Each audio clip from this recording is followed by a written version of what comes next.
Bom dia a todos. Eu sou a Maiane Cardoso, né? Estou aqui junto com a Sofia e a Grazi para apresentar esse trabalho. Né? Como foi falado, nosso trabalho é análise de eletroencefalograma em estado cognitivo de atenção, uma proposta integrada de conectividade e ritmos cerebrais. Mas o que é isso? Né? Do que a gente está falando? O que é eletroencefalograma? O que é esse estado cognitivo de atenção? O que é essa conectividade cerebral e esses ritmos cerebrais? Vocês vão entender aqui um pouquinho agora. Primeiro, eu vou explicar como é que funciona um EEG, um eletroencefalograma. O EEG ele é um exame não invasivo que mede a atividade cerebral por meio de ondas elétricas. Então, ele mede essas ondas cerebrais e a gente, ano passado, teve a oportunidade de ver como é que funciona colocar uma touca de EEG, né, esses eletrodos, em um paciente. A gente fez isso com o Bira, está aí a imagem. E, assim, esses eletrodos, eles são organizados nesse esquema que está aparecendo aqui para vocês, certo? Eles são organizados assim. O nosso foi organizado com 32 canais. Em alguns outros trabalhos, a gente tem 64 canais, a gente tem 128 canais. Varia muito, depende muito do objetivo do exame e tudo mais, mas o nosso foi com 32 canais, certo? Como eu falei, a gente mede as ondas da atividade elétrica cerebral. E aí a gente pode separar essas ondas por frequências. E a gente separa isso em ritmos cerebrais, ou seja, a gente pega grupos de frequências. As principais que a gente tem são as ondas delta, teta, alfa, beta e gama, né, que são grupos de frequências. As ondas delta vão de 1 a 4 Hz, as teta vão de 4 a 8 Hz, alfa de 8 a 12, beta de 12 a 25 e a gama geralmente é mais de 25. Esses valores dessas frequências podem variar um pouco de acordo com cada autor, mas a média é esse padrão aí de valores, certo? A gente não trabalhou com ondas gama, porque a gente aplicou um filtro nas nossas ondas que a gente captou até 30 Hz, então não deu para trabalhar com ondas gama. E a gente trabalhou especialmente com ondas beta, que, de acordo com literaturas anteriores, estão relacionadas ao estado cognitivo de atenção. Então, a gente acabou trabalhando mais com beta, focando mais em beta. Ok. Aí, agora, a gente vai falar sobre conectividade. Conectividade cerebral é o quê? São as regiões do cérebro integradas, né, se comunicando entre si, conectadas, para fazer o trabalho do cérebro. E aí, existem 3 tipos de conectividade. A gente tem a conectividade anatômica, que é basicamente a presença de substância branca entre 2 regiões cerebrais que estão anatomicamente próximas. A gente tem a conectividade funcional, que ela tem a ver com a correlação temporal entre as atividades de 2 regiões anatomicamente distantes. Por exemplo, nessa imagem que está aparecendo aqui, essas regiões que estão em vermelho, elas estão em atividade ao mesmo tempo, mas vocês podem ver que elas não estão anatomicamente próximas, mas elas estão correlacionadas temporalmente. Então, isso é a nossa conectividade funcional. E a gente tem a conectividade efetiva, que é representada por essa outra imagem aqui. A diferença da conectividade efetiva é porque ela vai trazer uma relação de causa e efeito, né? Vocês podem ver que a gente tem setinhas, ou seja, uma região causa a atividade em outra região. A gente trabalhou com conectividade efetiva, porque a Grazi vai explicar um pouquinho mais sobre isso. A gente trabalhou com medida de entropia de transferência normalizada, que é uma medida direcionada, ou seja, ela mostra a direção dessa transferência de informação entre as regiões. E aí é o seguinte, a partir disso a gente pode montar grafos de conectividade. A gente faz o EEG e a gente monta os grafos de conectividade do nosso paciente. Esses grafos, eles servem para qualquer sistema complexo. Então, se a gente quiser montar um grafo sobre, sei lá, a malha aérea do Brasil, a gente pode montar com esse mesmo sistema, porque serve para qualquer tipo de sistema complexo.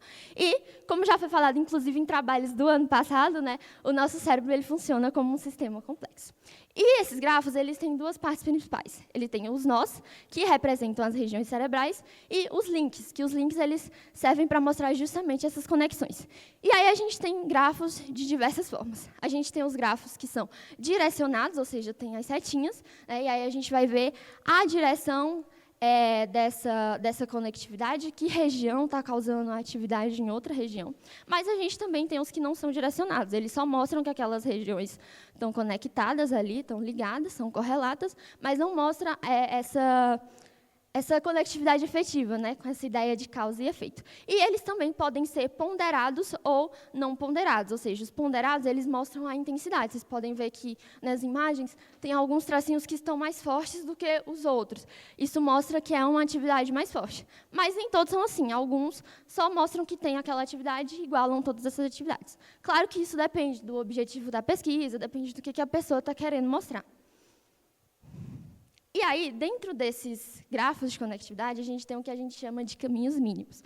Os caminhos mínimos são aqueles caminhos que facilitam a integração entre as regiões. São os caminhos mais rápidos de se percorrer, mais fáceis de se percorrer, certo? Então, por exemplo, se eu quero viajar e eu moro mais perto do aeroporto de Congonhas do que do aeroporto de Guarulhos, eu vou preferir fazer uma viagem a partir do aeroporto de Congonhas, porque ele está mais perto de mim, né? Então, é mais fácil, é um caminho mais fácil, um caminho mais efetivo.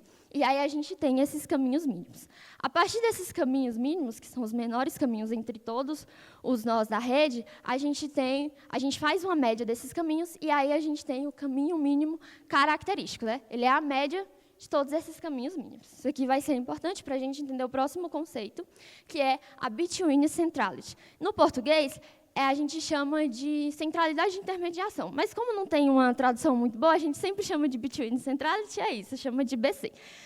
A ABC ela vai avaliar quantas vezes um nó vai estar no meio do caminho mínimo característico de outros dois nós. Ou seja, eu tenho um caminho para ir para a casa do Ricardo. É o melhor caminho para ir para a casa do Ricardo.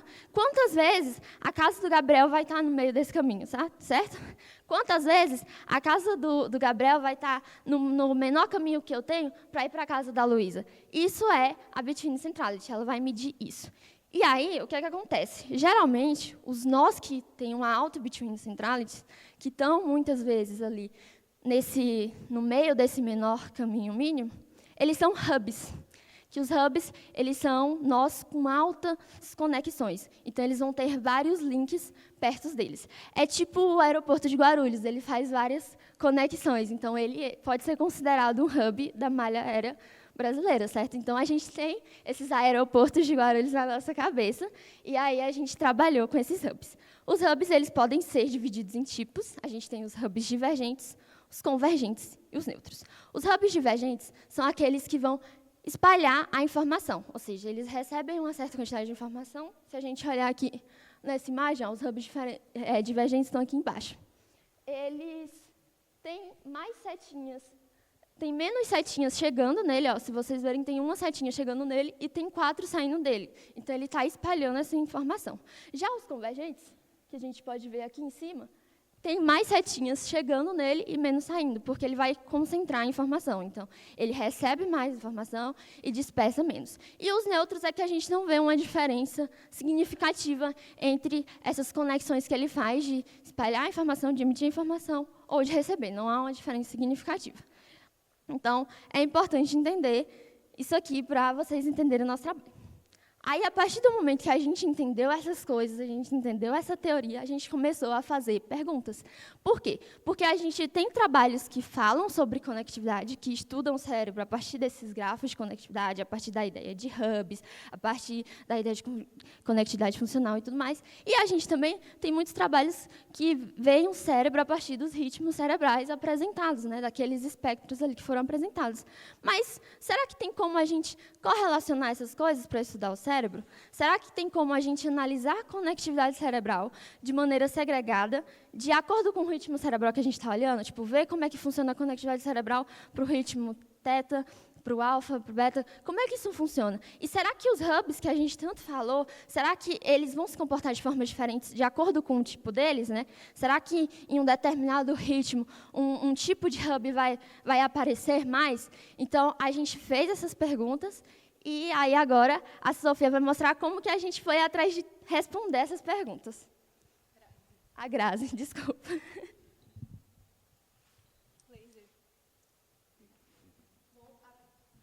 Dá para ouvir? Agora eu vou falar da metodologia. Ela foi dividida em 3 etapas. A primeira foi o pré-processamento dos dados de EEG. A segunda foi a decomposição desses dados nos ritmos neurais. E a terceira foi a análise dos grafos de conectividade. Aqui são os dados. Os dados dos 7 pacientes eles foram obtidos de 32 eletrodos. Esse conjunto é aquela touca que vocês viram a imagem do Birajara usando alguns slides atrás. Esses voluntários, eles foram submetidos a um teste Stroop Color Word, que é um teste cognitivo para medir a atenção seletiva. Esse teste, ele é dividido por 3 blocos. O bloco congruente, incongruente e o neutro.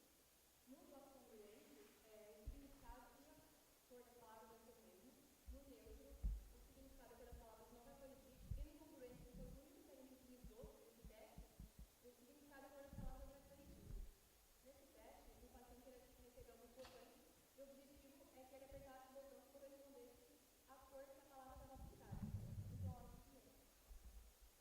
vocês conseguem ver na esquerda a aplicação do botão que o paciente apertou e na direita o estímulo que ele fez. Por exemplo, no primeiro, ser a palavra bola pintada em azul. Ele tinha que ter apertado o botão azul, só que no caso ele apertou o vermelho.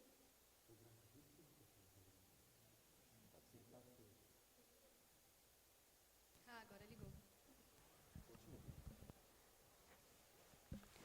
Um pouco do pré-processamento. Nós utilizamos a biblioteca Python MNE na versão 1.9.0. E como os eletrodos eles conseguem captar alguns ruídos, como, por exemplo, atividades musculares próximas a eles, nós aplicamos o filtro de frequência de meio a 30 Hz para retirar algum desses ruídos. E também o ICA, que é a análise do componente independente, que ele retira alguns outros ruídos, como alguns outros ruídos musculares, como, por exemplo, as piscadas dos olhos, o movimento lateral dos olhos, tensão na mandíbula, o movimento de pulsação. Então, aqui na primeira imagem, tem a representação do ruído de piscada dos olhos, aqui do movimento lateral dos olhos e aqui do movimento de pulsação do paciente. Agora, um pouco sobre a decomposição do sinal. Nós utilizamos os wavelets, que são funções matemáticas que elas permitem que a gente analise a frequência e o tempo de forma simultânea. Então, a partir disso, a gente fez a transformada de wavelets, que ela vai decompor o sinal original em coeficientes de diferentes escalas e posições. A escala é um parâmetro de medida para a frequência. Então, a gente consegue analisar singularidades no sinal ou eventos transitórios. Então, a partir disso, a gente reconstruímos parcialmente o sinal de acordo com os limites que vão definir os ritmos neurais. Então, por exemplo, para o ritmo θ, a gente reconstruiu de 4 a 8 Hz. Então, assim, a gente ficou com 4 sinais de EG, um associado para cada ritmo cerebral. Aí você se pergunta, por que não usou a transformada de Fourier? Porque pela transformada de Fourier, a gente só consegue ver a frequência, como mostra aqui. Ó. Se a gente tivesse usado aqui... pera lá, foi. Aqui a gente tem um exemplo de uma frequência. Pela transformada de Fourier, a gente só conseguiria ver realmente a frequência, porque ela vai enxergar a superposição dessas frequências. Pela transformada de wavelets, a gente consegue enxergar a frequência e o tempo ao mesmo tempo, ou seja, a gente consegue ver qual frequência apareceu em cada instante do exame. Agora, um pouco sobre a NTE, a entropia de transferência normalizada. Primeiro, nós utilizamos a ATE, a entropia de transferência, para inferir a conectividade cerebral das áreas monitoradas pelo EEG, porque ela vai quantificar o fluxo de informação entre dois sinais, mostrando que ele não é dependente do seu passado, mas sim de um outro sinal. Só que, como as matrizes do TE elas sofrem com muito ruído por conta de uma natureza do EEG, nós precisamos aplicar a entropia de transferência normalizada, porque ela abafa esses ruídos. Então, aqui a gente tem o cálculo da TE, né, de quanto y vai ter influência em x. Para isso, a gente vai ver, no momento, xt mais 1 em função de xt, yt, e vai dividir por xt mais 1 em função de xt, porque assim a gente consegue provar, consegue mostrar que o x só teve influência do y e não de algum momento passado do x. E, para tirar esses ruídos, a gente vai pegar, aqui no NT, vai fazer ainda de y em função de x, vai subtrair esses ruídos e dividir pela entropia de xt mais 1 em função de xt, porque assim a gente vai normalizar a entropia de transferência e vai conseguir gerar aqui a matriz de NTE. Agora, um pouco sobre o Between Centrality. Ele é uma medida usada para compreender os aspectos de integração da rede. E o seu cálculo ele é baseado no conceito de caminho mínimo. No nosso caso, ele está associado no alto fluxo de informação e na integração funcional. Aqui, na imagem, a gente consegue ver que, quanto maior a bolinha, independente da cor, maior vai ser o grau de BC. Agora, sobre um pouco dos subs. Por mais que todos os subs eles tenham um grau de BC, eles nem todos vão ter uma participação importante nos caminhos mínimos. Então, assim, a gente consegue propor que os nós que vão possuir um grau de BC maior que a média de todos os outros, os nós com BC maior que 0, vão ser hubs. Esses hubs eles podem ser divididos em 3 tipos: os divergentes, os convergentes e os neutros. Nos divergentes, o grau de saída de informação é maior que o grau de entrada de informação. Nos convergentes, o grau de entrada é maior que o de saída. E nos neutros, esses graus de entrada e saída não vão ser muito significativos. Agora, um pouco sobre a análise estatística. A gente utilizou o teste de Friedman, que é um teste não paramétrico. O que é isso? Ou seja, ele é um teste que os dados eles não precisam seguir uma sequência correta, e ele é muito utilizado para amostras pequenas, como foi o nosso caso. Ele vai usar os postos ocupados pelos dados após a ordenação feita para cada grupo separadamente, e depois vai somar esses postos para cada grupo. Os que são os postos? Aqui vocês conseguem ver, os postos são esses números em vermelho. Então, seria o quê? O posto está relacionado à quantidade de hubs em cada ritmo. Então, por exemplo, a gente consegue ver que, aqui, na terceira linha, o ritmo que tem menos hubs vai ser o primeiro posto, o que tiver um pouco, e assim por diante, vai sendo em ordem crescente. E, a partir disso, a gente consegue ver que tem padrão para esses postos. Tem um padrão para esses postos. Então, por exemplo, no beta, está com muitos postos do ritmo 4. Isso reforça a ideia que é o que o teste quer mostrar, que existe uma contribuição diferente para cada hub em diferentes ritmos. E agora a gente tem 2 hipóteses. A hipótese nula, que ela vai dizer que a contribuição dos hubs em diferentes ritmos é igual, e a hipótese alternativa, que vai dizer que a contribuição dos hubs nos ritmos é diferente, sendo maior para o ritmo beta. E, para que a gente consiga evidenciar isso, a gente usou um nível de significância de 10%, reforçando essa ideia da referência, como também mostra em literaturas anteriores. Exatamente. Esse nível de significância é o quanto que a gente aceita errar. Como assim errar? Porque um dos erros que a gente pode cometer é rejeitar a hipótese nula, aceitar a hipótese alternativa, sendo a hipótese nula correta. E se a chance da gente cometer esse erro é de 10%, até 10% a gente vai estar aceitando. Mas se for maior do que 10%, aí a gente rejeita a hipótese alternativa e fica com a hipótese nula, né? E agora eu vou passar para a Sofia falar um pouco sobre os resultados.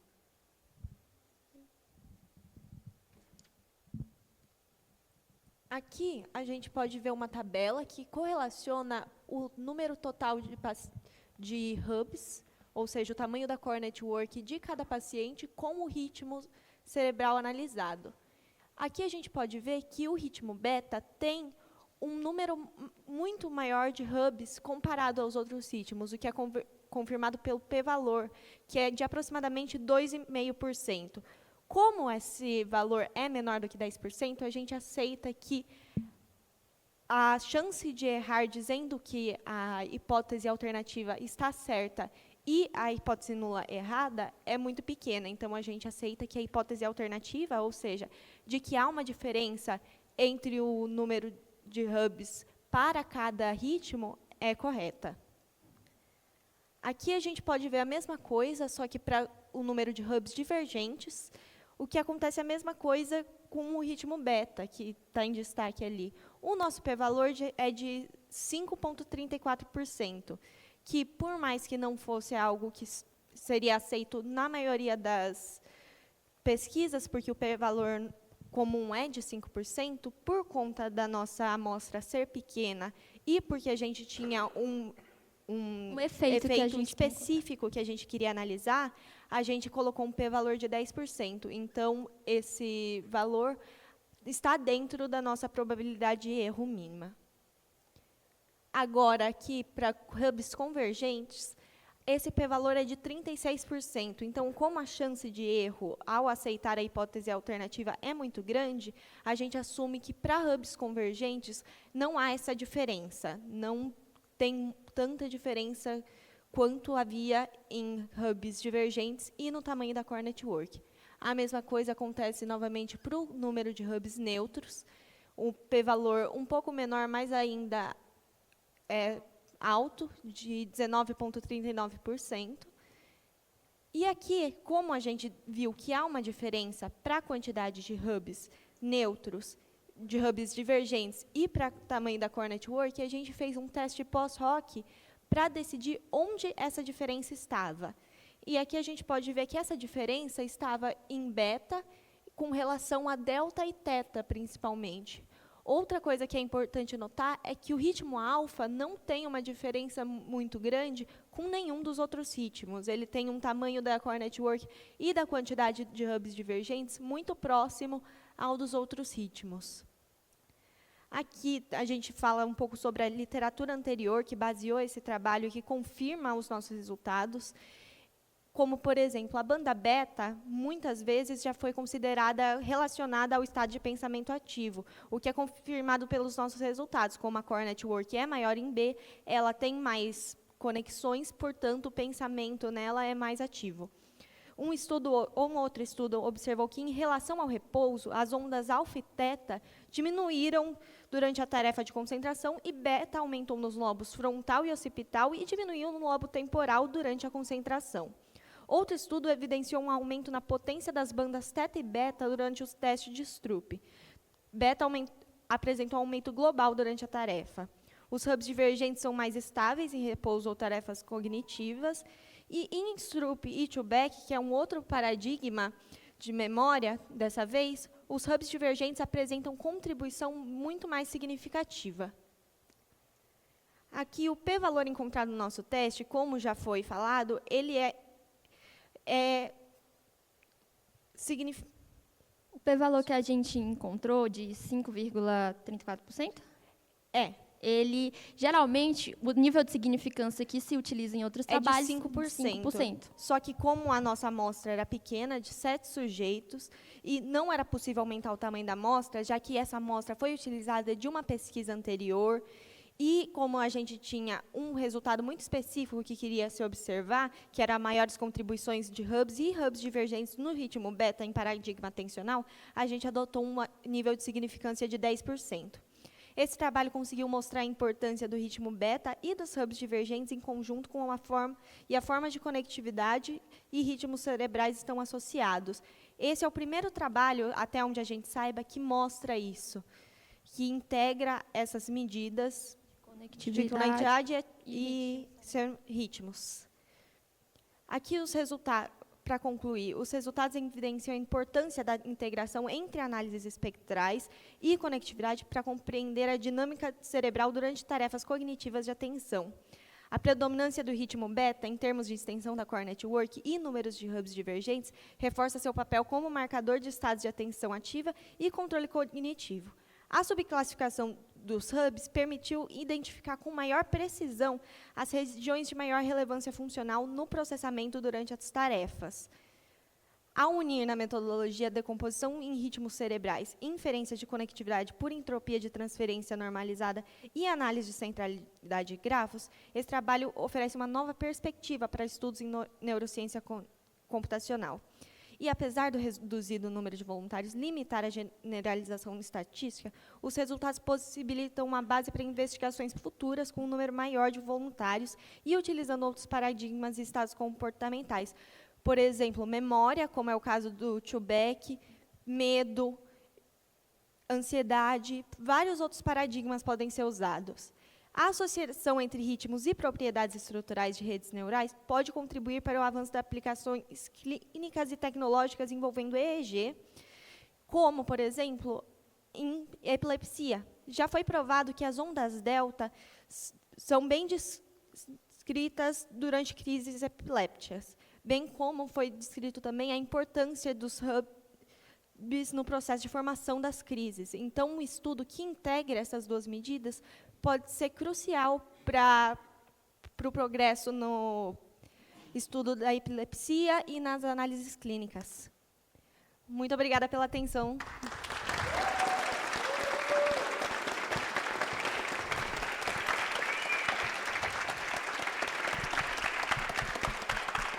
Você coloca ali em cima para mim, por favor?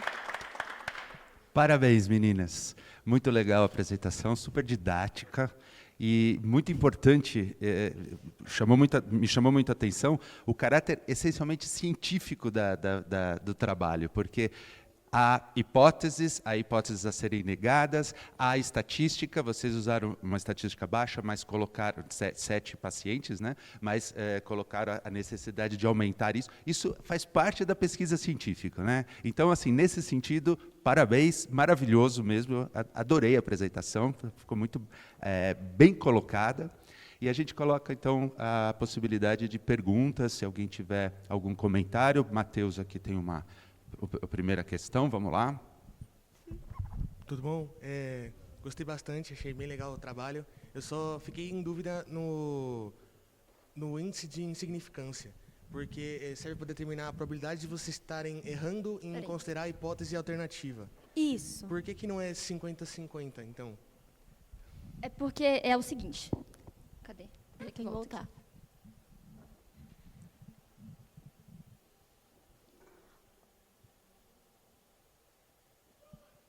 Peraí, então, onde Acho que está mais à acho que eu frente. passei, né? Ó. Aqui. Ó, Aqui. volta. É porque a gente tem uma hipótese nula. Qual é a hipótese nula? Quando a gente acha esses resultados, a hipótese nula é que, apesar da gente ver números diferentes aqui, isso é óbvio, a gente achou resultados que são diferentes. Só que a gente tem que ver se isso tem uma significância estatística. Não necessariamente em estatística, por algum motivo, esse 4 é diferente desse 2, entendeu? Então, a gente precisa ver essa significância estatística para mostrar que o 4 é diferente do 2. E a nossa hipótese nula é de que não necessariamente o 4 é diferente do 2. A nossa hipótese nula é de que os resultados que estão aqui em delta, em teta, em alfa e beta, eles são todos iguais. A core network, para todos os ritmos, ela é igual. Não há uma significância, não há uma diferença significativamente entre esses 4 ritmos, certo? Essa é a nossa hipótese nula. Só que é o seguinte, a nossa ideia é rejeitar essa hipótese nula. O que a gente quer chegar é que no ritmo beta há uma diferença da core network. No ritmo beta, essa core network ela é diferente. E aí, a gente quer chegar nisso. Só que existe um erro, que é o erro de eu rejeitar a hipótese nula e a hipótese nula está correta. Existe essa possibilidade de errar. E a gente aceita errar se essa probabilidade for de até 10%, que no caso, se o nosso p-valor for até de 10%, o p-valor ele é uma probabilidade de erro, né? Se esse p-valor ele for até 10%, a gente aceita errar, né? A gente aceita rejeitar a hipótese nula, sendo ela verdadeira. Só que se for uma probabilidade de eu errar de, sei lá, 36%, como a gente achou no caso dos hubs convergentes, aí não, aí a gente fica com medo de arriscar e a gente prefere ficar com a hipótese nula de que todos são iguais, certo? Então, é isso que acontece. Deu para entender? Deu para tirar a dúvida? A minha dúvida era mais sobre por que mesmo a chance de vocês errarem sendo menor do que 50%, ainda se escolhe a hipótese nula a partir do valor de... Isso é uma questão mesmo de trabalhos anteriores mesmo. Sim. Entendi. Obrigado.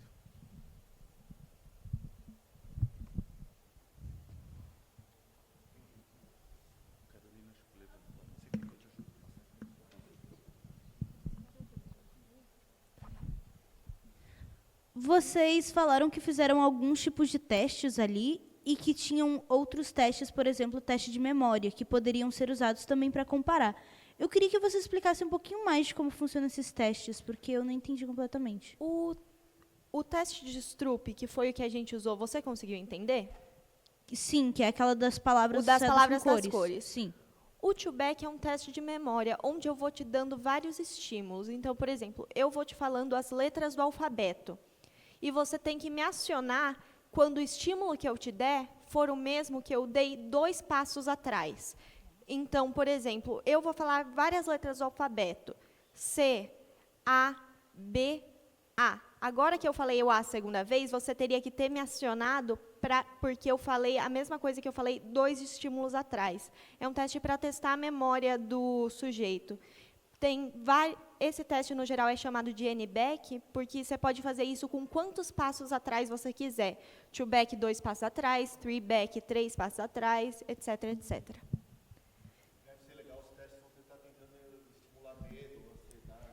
Então, o do medo é muito legal porque você pode, por exemplo, brincar com os traumas das pessoas. Então, uma pessoa que tem trauma de acidente de carro, você mostra para ela um vídeo de um acidente de carro repetidamente. Uma pessoa que tem medo de aranha, você mostra vários vídeos de aranhas. Claro que isso tem que passar pelo comitê de Tem ética, que passar pelo né? comitê de ética, Peraí, gente. gente, calma aí. Isso é mais fácil de fazer em rato, onde se dá um choque no rato, para acionar essa resposta de medo.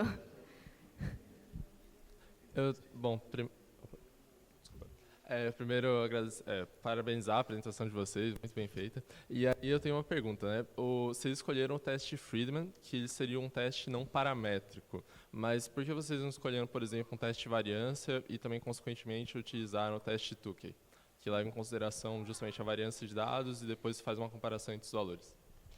Essa escolha, ela foi mais, a gente aceitou mais a escolha dos nossos orientadores, né, por eles terem mais experiência e terem mais noção sobre isso. Então, foi mais por isso que a gente escolheu esse teste. E o uso de testes não paramétricos, nesse estudo principalmente, é, por exemplo, a gente vai fazer um concurso aqui em quem perde mais peso. Por exemplo, uma pessoa que pesa 120 quilos tem mais peso para perder do que uma pessoa que pesa 45, por exemplo.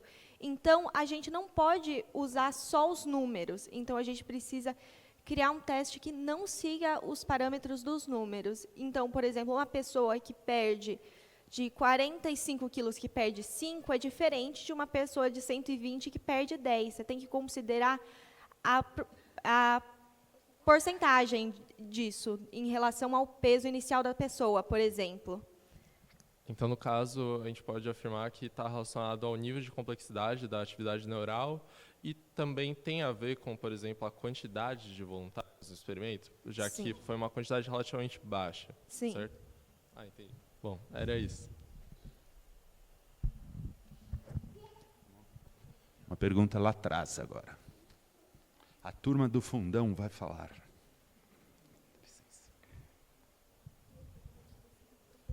Eu achei muito interessante o estudo de vocês e eu achei muito interessante também como vocês falaram no final sobre a possibilidade de utilizar ele para novos paradigmas. E a minha pergunta seria, caso vocês fossem utilizar para outros paradigmas, por exemplo, quais aspectos seriam adaptados e como que vocês acreditam que isso poderia ser implementado, por exemplo, em outros laboratórios?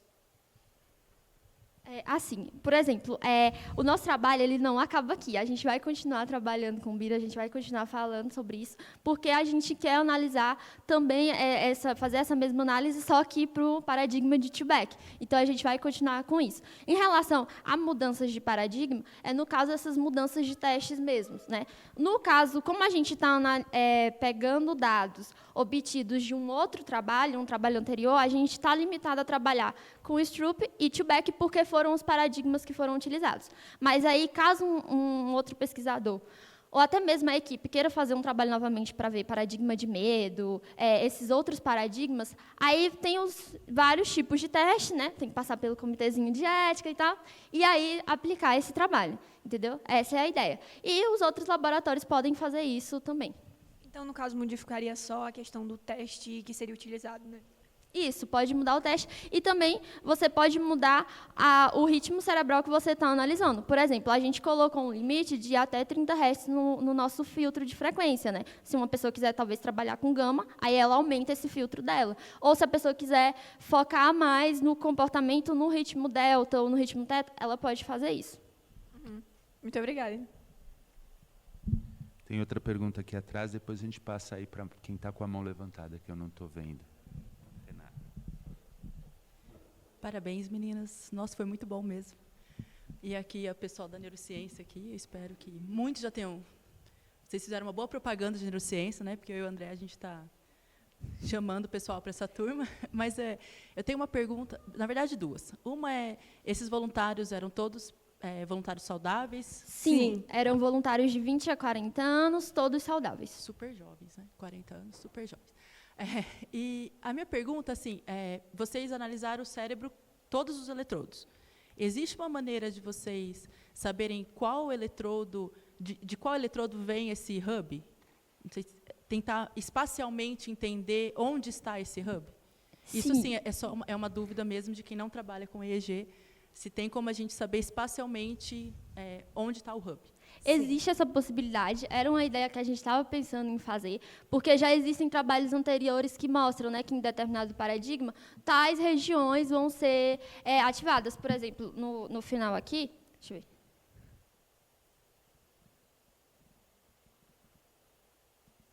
ver. Agora eu não lembro onde foi. Isso, ó. Por exemplo, aqui, a Sofia ela citou que um estudo anterior, em relação ao repouso, quando a gente foi para uma tarefa de concentração, né, as ondas alfa e teta diminuíram e a onda delta aumentou, especificamente nos lobos frontal e occipital. Né? Para quem não sabe, o occipital ele fica aqui, o frontal fica aqui na frente. E aumentou justamente nessas regiões. Então, existe, sim, essa possibilidade. A gente não fez isso, mas existe essa possibilidade. Obrigada.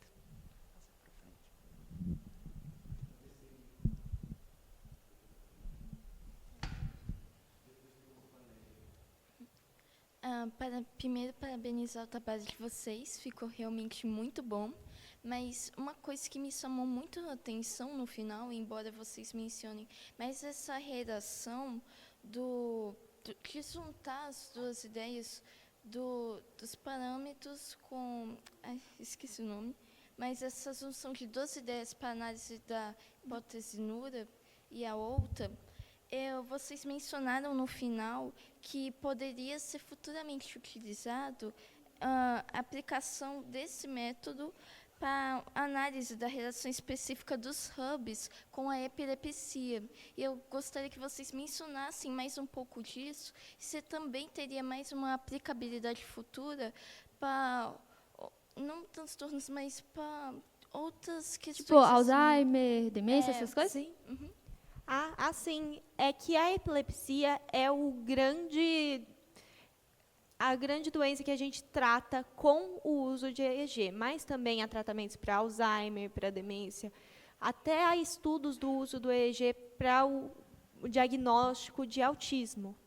Mas a gente só trouxe a epilepsia como um exemplo geral, porque é o mais conhecido mesmo, mas há sim outras aplicabilidades. E existem vários trabalhos, como a gente mencionou, existem trabalhos, né, que tratam da importância dos hubs no próximo. Por exemplo, algumas pessoas elas tentam ver qual é a presença dos hubs um pouquinho antes de uma crise epiléptica acontecer. Então, existe esse tipo de trabalho. Existem trabalhos que vão analisar os hubs, a presença de hubs no cérebro da pessoa, tipo, de acordo com a idade, né, para ver essa questão do envelhecimento.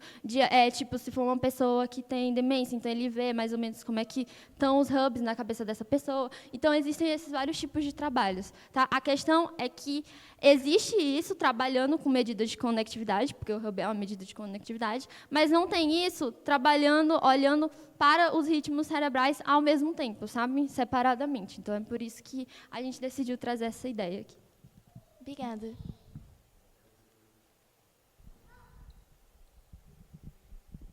Opa, parabéns pela apresentação, gente. Eu fiquei com curiosidade na parte do eletroencefalograma. Eu vejo que os eletrodos... Pode colocar naquela primeira imagem de vocês fazendo o experimento.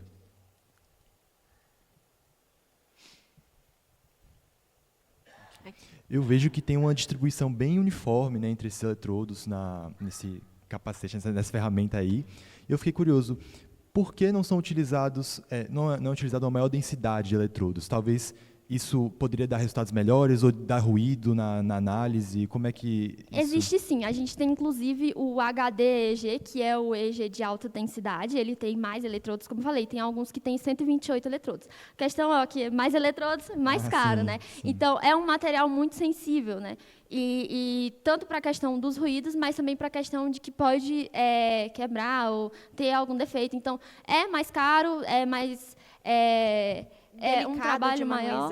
Isso. Então, já que a gente pode usar um que é mais barato, a gente usa o que é mais barato mesmo. Mas é só por questão de dinheiro mesmo. Assim. Isso aí. Obrigado. Só uma curiosidade rápida. Naquele gráfico que vocês constroem, cada nó vai ser um eletrodo desse. Pera, que gráfico? A matriz. Essa matriz aqui? Deixa eu achar aqui a matriz. Cadê a matriz? Tá Ou são os gráficos de conectividade? Esse aqui? Volta. Qual? Volta para trás. O de BC. Eu acho que é o de BC. O de BC? Esse. Isso. Pode ser. Não, Pode 32. Trin- Não necessariamente. Também Não pode necess- ser por tipo regiões. Mas a gente também geralmente faz com as 32 Sim, bolinhas. só que normalmente a gente representa isso pela matriz de conectividade, que é Porque é mais fácil, é mais bonito. fácil de interpretar. Quando a gente estava trabalhando, a gente usou o programa lá em Python, a gente fazia tanto essa matriz de conectividade, que aí é a matriz de NTE, né? Mas a gente também usava o grafo, que aí eram as bolinhas lá, e aí um monte de tira. Só que como tem muito eletrodo, fica um negócio muito feio e muito difícil Muito de ler. poluído. Então a gente acha melhor ler a matriz. 32 por 32. Exato. E aí a gente olha os eletrodos de cada região, né? Ali o OZ, PZ, CP e tal. Isso aí é os eletrodos aqui. A gente olha isso como referência. Parabéns, meninas, pela apresentação, foi excelente. Parabéns também ao Birajara aí pela supervisão, trabalho fantástico. Eu queria saber, assim, na tarefa que vocês estudaram, né, de atenção, vocês mostraram quantitativamente que os hubs que saem a informação, eles para a banda beta, eles têm diferenças em relação aos que recebem a informação. Pensando na tarefa que vocês estudaram, o que vocês acham que esse valor, essa informação diz respeito no estado que vocês estudaram, né, que é de atenção? Por que um hub que está jogando,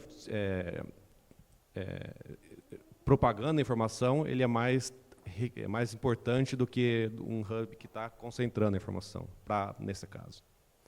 Quer responder? Eu acho que como a gente tem um paradigma de atenção, né, que nem o paradigma Stroop, que a gente usou o bloco incongruente. Geralmente, é mais fácil a gente responder a palavra que a gente está lendo do que a palavra que a gente está vendo. É uma coisa mais complexa fazer essa assimilação da cor que a gente está vendo. Então, o cérebro ele precisa espalhar essa informação muito rápido. Então, é muito melhor eu pegar um hub que vai espalhar mais essa informação, porque ele vai fazer esse trabalho de a informação chegar lá e eu responder a coisa mais rápido mesmo, de forma mais eficiente. E por que vocês acham que a banda beta é mais importante, tem mais influência nessa tarefa do que as outras, em termos de frequência? É porque, no geral, a banda beta ela já está mais relacionada a estados de atenção. Então, é mais uma coisa... Mas em termos de frequência, o que vocês acham que uma alta frequência, uma baixa frequência quer dizer assim, no mecanismo de ação? Eu acho que aí a gente vai lá para o V é igual a lambda vezes F, né? Como a frequência aumenta, a velocidade aumenta. Então, o fato de ser uma frequência um pouquinho mais alta, não tão alta como a gama, mas ser uma frequência um pouquinho mais alta, vai deixar esse negócio mais rápido. Legal, obrigado, meninas. Parabéns de novo. Obrigada. Mais perguntas? Gente, então, muito bacana. Vamos agradecer as meninas, vamos agradecer os orientadores. Muito obrigado.